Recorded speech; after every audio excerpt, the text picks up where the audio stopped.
बोतल गली की तारीख 100 साल से भी ज़्यादा पुरानी है। बोतल गली को बोतल गली इसलिए कह रहे हैं कि पार्टीशन से पहले भी यहाँ पे जो है वो बोतलों का काम होता था।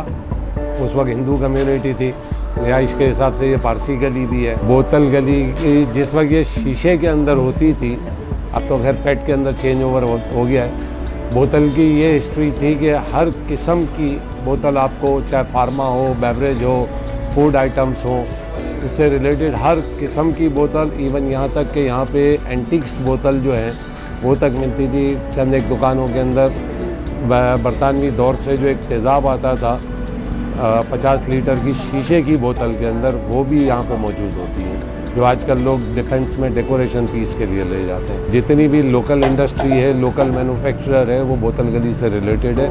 इवन यहाँ तक कि जब यहाँ शीशा होता था तो सेकेंड हैंड बोतलें धुल के अच्छी खासी कंपनियों के अंदर जो है वो सप्लाईज होती थी। फूड सेक्टर हो, बेवरेज हो, वो सारा जो टूट फूट जाती थी वो रिसाइकल हो के फिर वो शीशे की नई दूसरी चीज़ें बन के आ जाती थी। महंगी से महंगी बोतलें यहाँ पे 5-5, 10-10 हज़ार रुपए की भी हैं।